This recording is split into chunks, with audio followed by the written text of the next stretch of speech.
On your Thursday episode of Locked On Raptors, is Jimmy Butler going to get traded by the deadline? And can the Toronto Raptors help make it happen?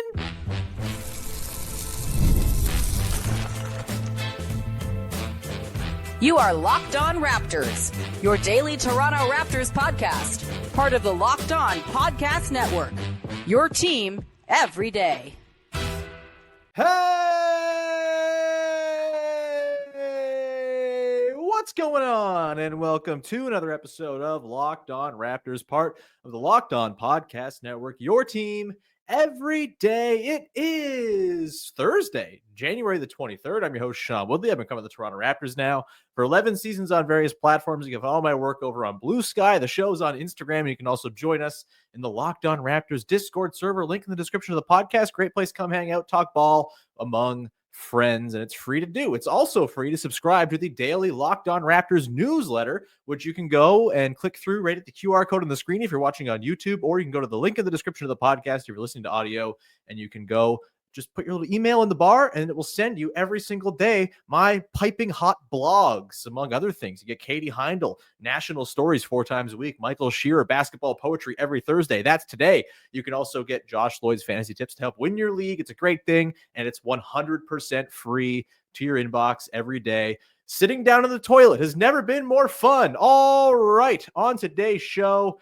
we're doing a little crossover action, baby. It's going to be fun. We're going to have Brendon Kleen from Locked On Suns and Wes Goldberg Locked On Heat, as I am going to play mediator to get a Jimmy Butler trade ironed out, as the Raptors have been floated around as a team that just might be in the mix to go help get that done. We will get to that in just 1 second. But first, today's show is brought to you by Game Time. Download the Game Time app, create an account, and use the code LOCKEDONNBA for $20 off your first purchase. And without further ado, let's get to it. We'll set the stage of where the Heat, Suns, and Raptors all sit in this mix, and whether or not something can be ironed out. Plus, does anyone even want this? Find out now with myself, Wes, and Brendon.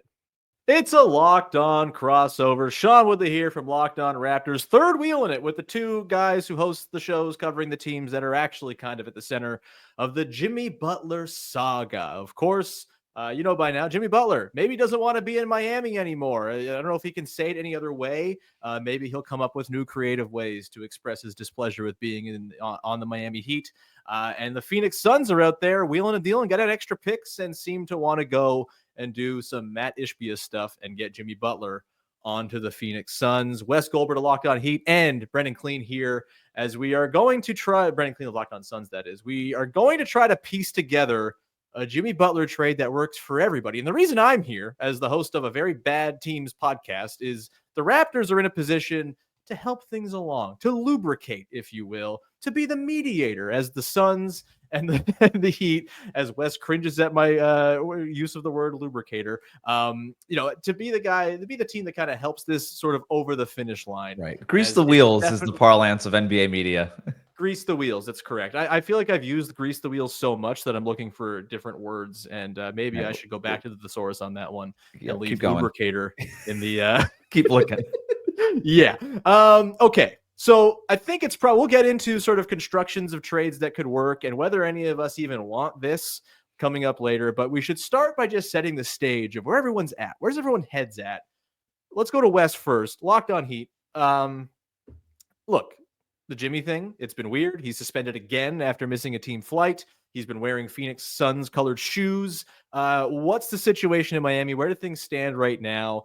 Do you think they want to trade Jimmy Butler for what is probably not going to be the return one would hope for Jimmy Butler or a player of that caliber? Do they want to try to ride this thing out? Like, well, where are they at this point? They do want to trade Jimmy Butler. They've been a lot more active for about a week now in trying to facilitate a trade, right? Like it's the meme of the guy leaning back in the gamer chair and then leaning forward. They're very much leaning forward, where basically since the beginning of the year, they were kind of leaning back. And you know, they got those initial reports about them listening to offers and things like that. They're doing more than listening right now. They suspend Jimmy Butler for another 2 games. Importantly, 2 games on the road. Jimmy Butler has not and will not play a road game for the Miami Heat. His last road game was December 16th when he had a triple-double in Detroit. Like, that's how long it's been since they've wanted this guy on the road with them. Everybody in the organization feels how awkward it is. It's permeated every single layer of the organization. And there's an understanding that, yeah, moving on would probably be better for us and for everybody. Not that they very much care about what Jimmy Butler wants at this stage, because that's kind of where it is. It's ugly and it's petty and it's a black cloud kind of hanging over this whole situation. So all is that is to say is by suspending him for another 2 games, it does buy them a little bit more time. They have obviously been trying to work with Phoenix to try to figure something out. The Bradley Beal no trade clauses, I'm sure we'll get into, kind of mucks things up. It's been talked about enough. They have also talked to other teams about Jimmy Butler. I don't think that they feel any obligation to trade Jimmy Butler to where he wants to go because of how this has played out.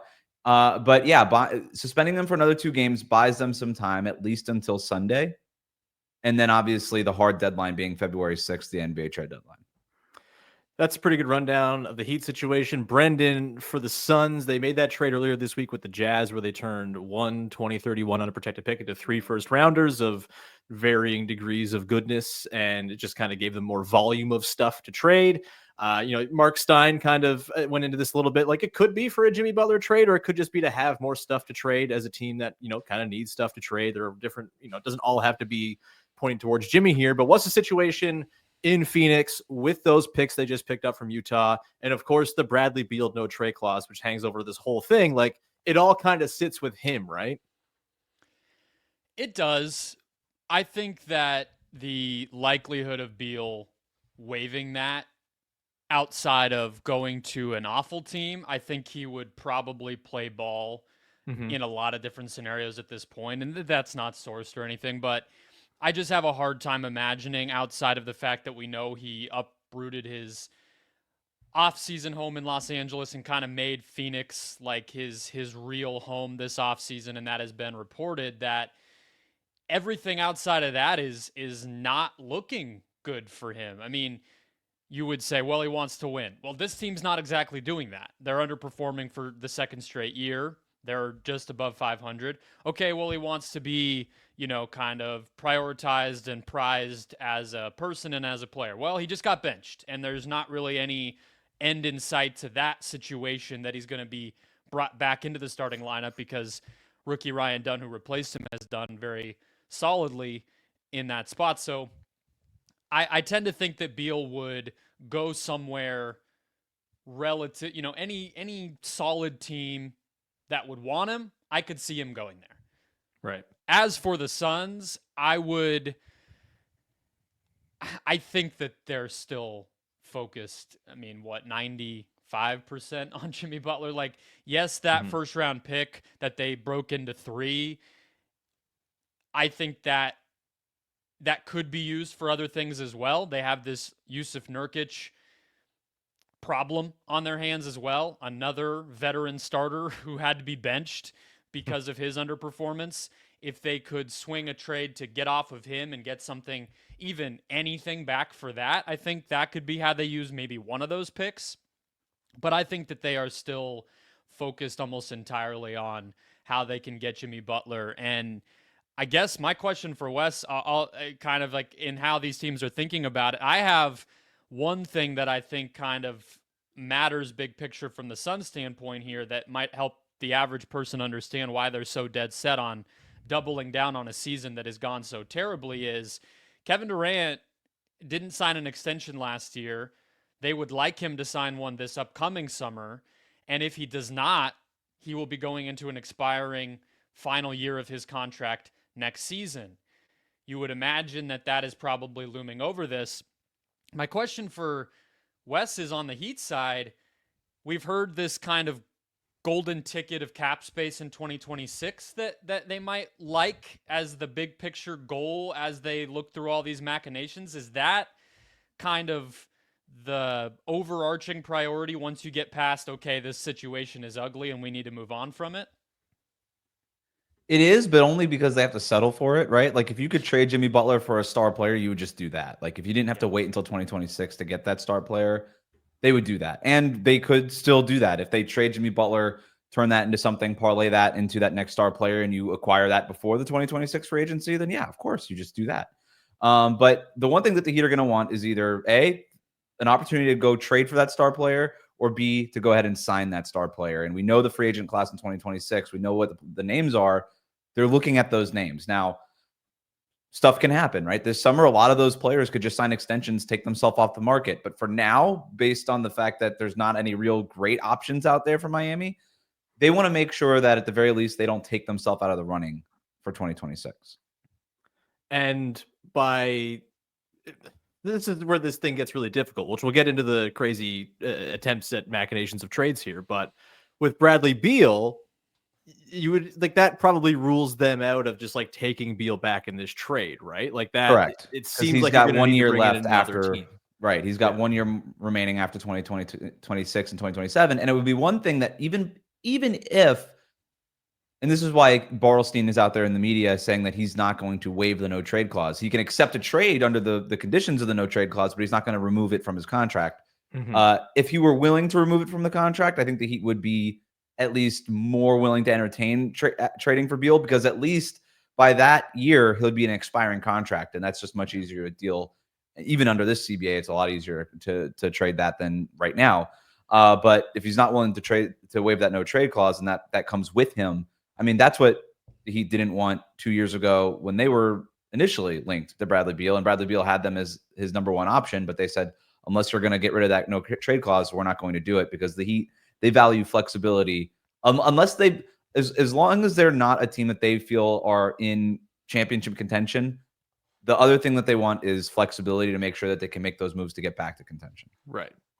Yeah, and where the Raptors come into all of this, as we'll get into some potential constructions of deals and other teams that might be involved. Are the Bucks still around? There was some maybe water poured on that idea by Chris Haynes yesterday. But the Raptors' role in all this is just like we talked about off the top, an agent to make all this a little bit easier financially. The new CBA is real difficult to make trades in. Thanks, Adam. Thanks, PA. We're having so much fun with the trade machine and all of our law degrees it requires to use it now. And the Raptors have some stuff to work with to help make life easier. They're not the Pistons. They don't have just cap space that guys can be dumped into, but they have a lot of expiring contracts. Bruce Brown makes $23 million. He's a free agent this summer. You've got Chris Boucher makes about $11 million. He's a free agent this summer. Davion Mitchell makes $6 million. He's a free agent this summer. And even Kelly Olynyk, for a team like the Heat, he makes $13 million until the end of next year. So he would come off the books for that 2026 summer as well. He's been rumored as a guy the Raptors might move here too. Bruce Brown seems like the big sort of piece in all of this as a matching agent in these trades to help something get to the finish line. And the Raptors have some room. They're like $11.2 million under the luxury tax. This is why they're able to kind of play the mediator, the team that can kind of get this thing to where it needs to go, if in fact it's going to get where it needs to go. But I can tell you for one thing, they're not going to be the team that takes on Bradley Beal. And I highly doubt Bradley Beal's like, yes, let's waive to go to Toronto to play for an 11-32 basketball team that probably doesn't want me. I don't think that is one of those teams that Brendon was alluding to that might be of Beal's sort of preference if he were to waive the no trade clause. So that might involve a fourth team having to come in here. We could talk about what team that might be, how it might all work, and some various constructions of deals that could go down here coming up here in just 1 second. Today's show is brought to you by Talkspace. Therapy is a game changer. It can help you manage stress, improve sleep, and improve your communication. But finding the right therapist and fitting sessions into a busy schedule can be a challenge. That's where Talkspace comes in. Talkspace is the leading virtual therapy provider, and it makes getting the help you need easy, accessible, and affordable. With Talkspace, signing up is simple. You can match with a licensed therapist who fits your needs, usually within 48 hours, and it's convenient. You can have sessions from the comfort of your home and even message your therapist between appointments, which is a big deal. Plus, Talkspace is covered by many insurance plans, and for most insured members, there's a $0 copay. It's never been easier to prioritize your mental health. As a listener of this podcast, you'll get $80 off your first month with Talkspace when you go to Talkspace.com/LockedOnNBA and enter the promo code SPACE80 to match with a licensed therapist today. Go to Talkspace.com/LockedOnNBA and enter promo code SPACE80 to get $80 off your first month and show your support for the show. That's Talkspace.com/LockedOnNBA, promo code SPACE80.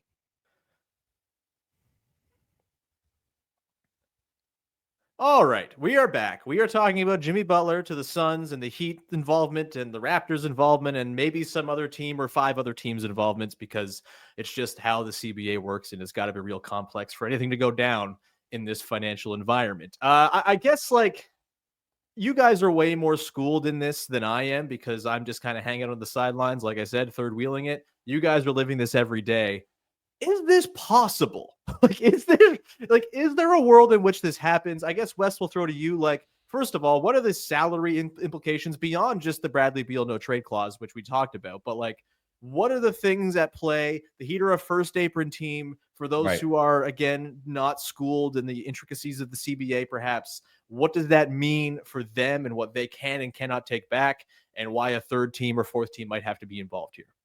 Yeah, I think the best way to just sort of explain, even just both teams in terms of where they Mhm. are at the apron, is Miami can't take back more salary. The Suns also can't take back more salary and can't aggregate salary in a Yeah. single trade. They can't combine players. They can only trade one player at a time for, and that's really it. And so there's a whole lot, like you said, it takes a lot of lawyer speak to kind of get through it. But that's really the nuts and bolts of what this boils down to. Yeah, and ultimately, like front offices are inventive. Where there's a will, there's a way most of the time, but it's going to involve multiple teams here. That's where the Raptors come in. The Bucks again were talked about earlier this week and reported by Ira Winderman and a few other folks kind of out there just kind of sprinkling their name into the ether. But that one seems bizarre to me because like it doesn't make any sense to me for the Bucks to go gut their team to build around like a Bradley Beal, Damian Lillard backcourt for the future. That seems like a one-way track to Giannis wanting out in no time. And so there might be another fourth team involved, but if these three teams are involved, have you guys like played around with the trade machine at all to figure anything out? I kind of have like a couple constructions in my mind that kind of work, but it all hinges on Bradley Beal going to Miami, which, as we talked about, is kind of a roadblock unless Miami gets a change of heart, or like you mentioned, he waives the no trade clause outright. I guess Brendon, for you, like anything come to mind as something that's a construction approaching A, legal, and B, something all these teams would be all right with? Well, I'm not going to lie and say that I've set up a pristine 5-team trade in the trade machine that checks out everywhere. But to your point, I mean, the Suns being over the second apron complicates this as well, where they can't they can't send multiple players out together. They can't take back any more money than they're getting. All these sorts of things are one of the reasons that from the outset of all of this, it just looked like a long shot. And because of how ugly Jimmy has made it and how much the Suns have continued to struggle and everything else, I think that it's become maybe less of a long shot, but the rules haven't changed. And so I think that maybe where I need your guys' help, because I agree, the Bucks thing, it never tracked for me. I don't, from a basketball standpoint, the idea of Bradley Beal making Milwaukee a thinner, older, and more injury prone team, it just didn't, and probably worse defensive team, just did not really make a lot of sense. But is there anywhere that we could see Bradley Beal going that you guys can come up with here? That's the problem. And Sean, you already said that, well, the Raptors wouldn't take Bradley Beal. And I understand that he's got the no trade clause, probably doesn't want to go to Toronto, but like, why wouldn't the Raptors want Bradley Beal? Like, why is that just an absolute no right off the top? I think just the amount of money he makes for a team that already is rich in shooting guards who don't play defense. It's it's kind of just a weird fit with what they got going on. I mean, he's probably a better player than RJ Barrett or Grady Dick, like the two guys he would replace, and maybe that's all right. But I think for a team like the Raptors that is like trying to build something not only like through the draft, but they have a lot of guys in house they're trying to develop. I think having Bradley Beal on the team would probably complicate matters there a little bit, and it just would be this sort of big financial headache hanging Right. over the team And where one Scotty first Barnes is round on his pick max wouldn't next year. What's one right? first round pick wouldn't be enough to just be like, yeah, you know what? We're building through the draft. Let's get more picks. Yeah, probably not, especially Yeah. since most of those picks that are coming over to Phoenix in that Utah trade, like they're all probably Cleveland picks. And I don't think they're going anywhere anytime soon. So they're probably not going to be great picks you're getting there in whatever 24 or 2025, 27 or 29, whatever those picks all convey. And I think that whole sort of building process gets more difficult if Bradley Beal's on the team. And again, it requires Bradley Beal to say, yeah, send me to Toronto, baby. Let's do this thing, which it feels maybe far fetched. But Brendon, yeah, you got something? Yeah, so well, Wes, back to you. I think that the thing with the Beal destination is that most likely the role players, veteran role players who add up to somewhere in the neighborhood of Beal's salary are probably the players who end up going back to Miami. Right. So we kind of talked at the beginning, like, because the Butler situation has gone sideways, Miami is sort of settling for this dream of future cap space, but that's 18 months from now. So what do they want between now and then?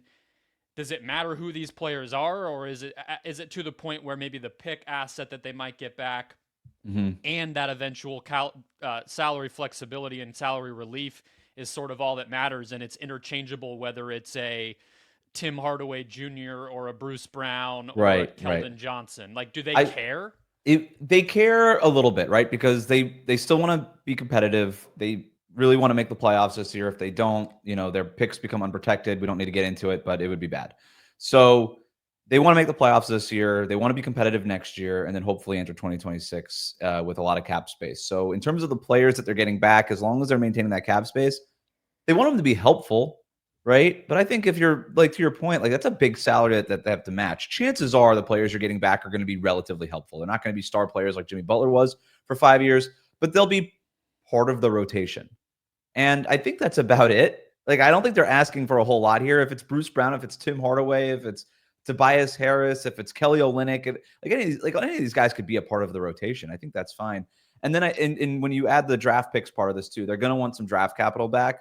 And then that's where it sort of becomes a sliding scale of, all right, well, if we get like a really like a B+ level player back, we don't necessarily need a B+ draft pick back. If we get a B+ player, maybe we could take a C+ draft pick back or something like that. So you start kind of getting into the puzzle pieces of it all.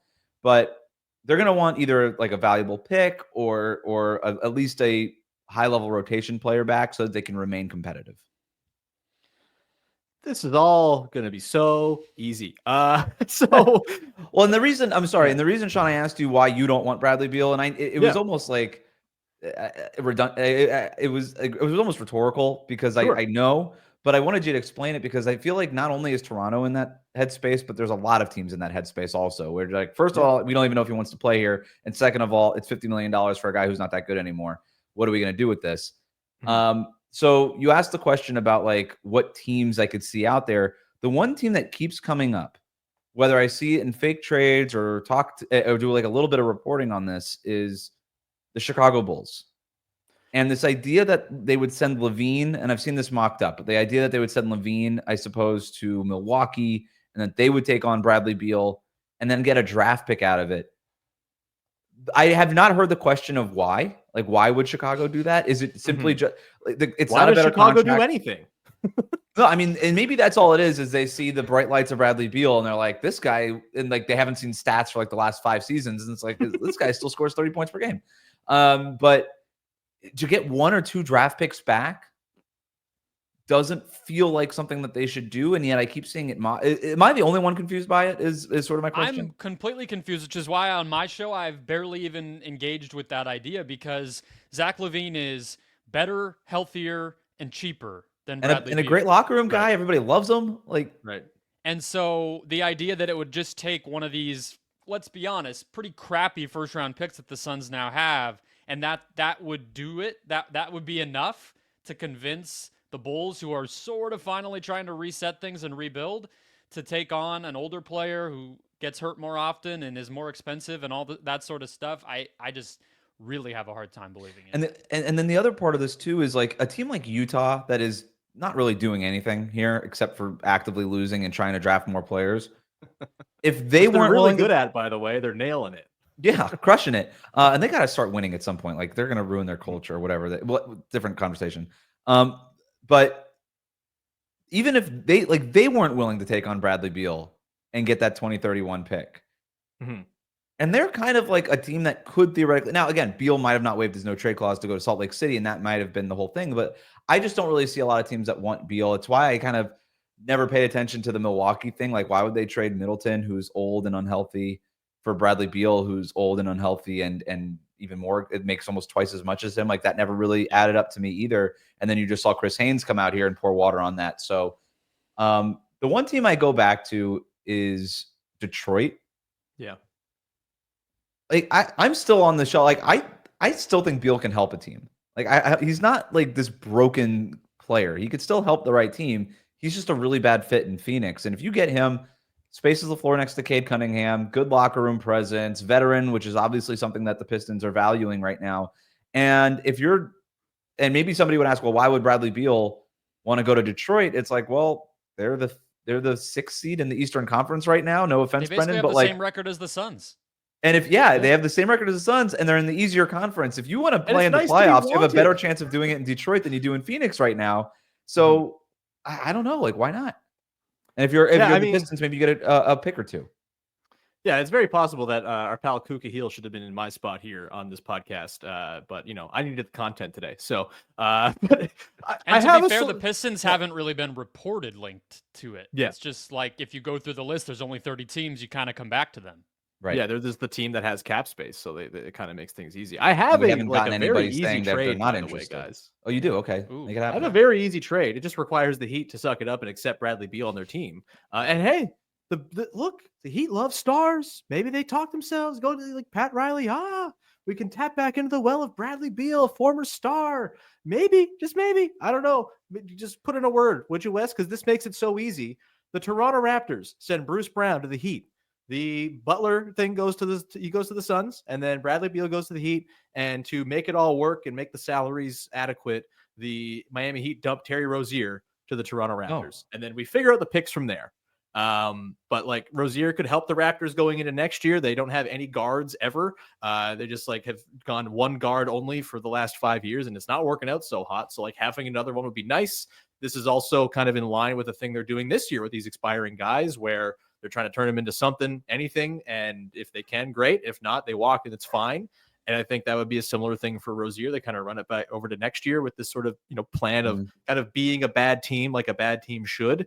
I know Rozier has not been very good for the Heat, so maybe that is something where they're happy to get off that money. And it's just, I don't know how the picks all shake out here. Maybe it's one pick to the Raptors, but yeah. This is interesting because now you're not only getting off of the Jimmy Butler situation, but you're also getting off the Terry Rozier situation, which is a trade that just has not worked. Yeah. They traded a first-round pick in Kyle Lowry last January for Terry Rozier, and he's been bad. Yeah. So if the Raptors were now, I think that there's more of an urgency among the Heat fan base to move Terry Rozier than there is within the Heat's front office to move Terry Rozier, because at the end of the day, his contract does come off the books after next season, right in time for that 2026 free agency. So if they just have to eat it for another year, they'll eat it. But it's almost like a two of our problems for one of yours. Yeah. Jimmy Butler and Terry Rozier for just Bradley Beal. I still don't see them doing it unless Beal were to waive the no trade clause, but it is an interesting one. I have one that I want to counter with, though. Can we do that? We'll do that coming up in just 1 second. We'll finish off with Wes's beautiful, perfect trade construction. 14 teams, it all works. Success in the trade machine. We'll get into that and ask the question as well. Does anyone even want this? We will get into that coming up to close out this special Locked On crossover. Today's show is brought to you by our pals at Game Time. I love going to live sporting events. It's one of my very favorite things. Going to sporting events is what made me like sports enough to want to work in it as a living. That's right. And man, if I was a kid and I had access to Game Time, I would have been buying all kinds of cheap tickets, because Game Time helps you filter out the fluff so you can just get the best deals on the best seats for the events you want to go to, whether they're sports, comedy shows, concerts, theater shows. It's all for you there to go and peruse. You get all sorts of great features. You can toggle on the all-in pricing feature, so you don't have those surprise fees at the very back end. I've used them for a million different events over the years. I've got a WNBA games, baseball games in foreign lands. It's a great place to go find your tickets. Take the guesswork out of buying tickets with Game Time. Download the Game Time app. Create an account. Use the code LOCKEDONNBA for $20 off your first purchase. Terms apply. Again, create an account and redeem the code LOCKEDONNBA for $20 off. Download Game Time today. What time is it? It's game time. All right, Wes Goldberg of Locked On Heat has himself a trade. What you got? What's your suggestion here to make all this Jimmy Butler craziness go away? So it's a 4-teamer that includes all of our teams plus Detroit. Okay. The Suns get Jimmy Butler. Congrats. I like Brendan's whole role here is like, I'm getting Jimmy Butler in this one too. It's because that's all the Suns can do. They can't do anything else. And Beal's going where? Yeah, you're going to suggest a trade that doesn't include that, and my box on the screen will just disappear. Right.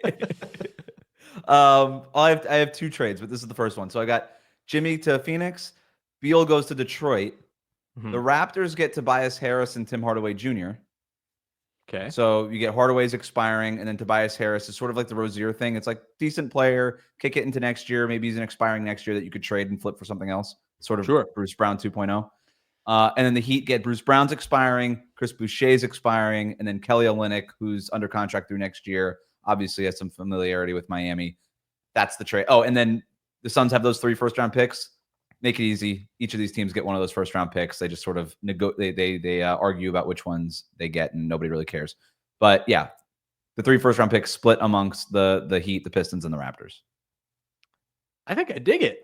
I think I'm in this. Yeah, for the Raptors end, it's, what happens with the salaries they bring in, as long as they're not super long-term money and they're coming off by the end of next summer, where, they don't think they want to commit to this sort of have these veterans they don't really want for too many years thing. But next year, they're probably not going to be amazing. So certainly could work. Hardaway's an expiring. That's fine. And then, yeah, you get a pick out of it. You turn the problem is, I guess, it's not a problem necessarily. I think the Raptors kind of fancy themselves able to get a bunch of seconds for Olynyk and Brown and Boucher, maybe like one for each individually.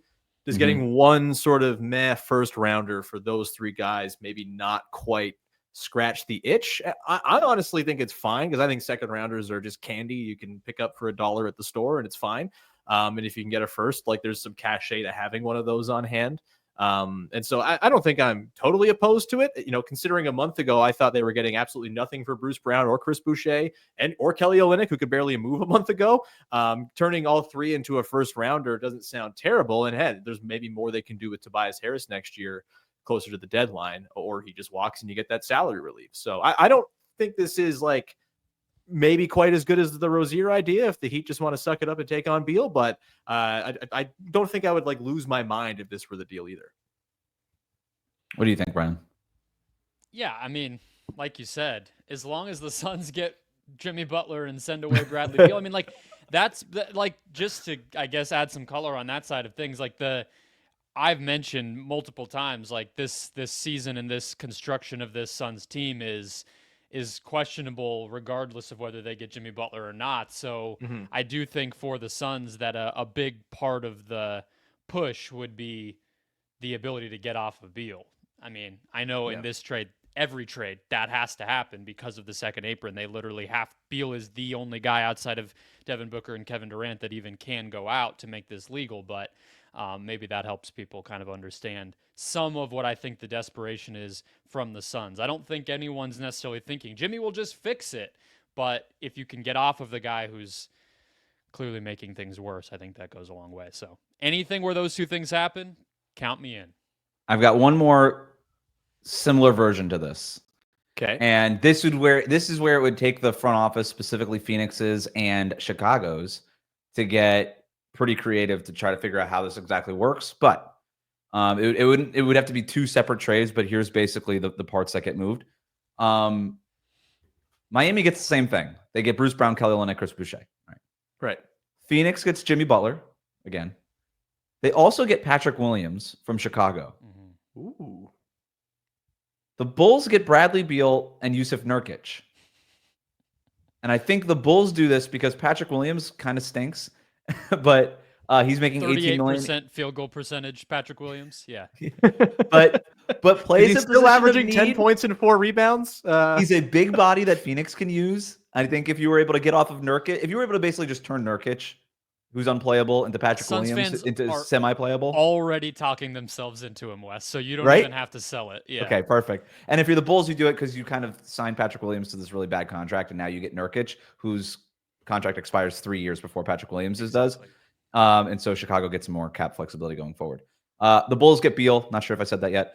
They send Zach LaVine to Toronto, who, as Michael Grange pointed out, the Raptors are looking for a significant piece to pair alongside Scotty Barnes. Sean, we were talking before we started recording. I said, what do you need next to Scotty Barnes? You said shooting.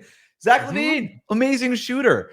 I think he would be great in Toronto. And the Bulls, because the Raptors are giving up Bruce Brown, Kelly Olynyk, Chris Boucher, they got to pay up for Zach LaVine. That's a good player.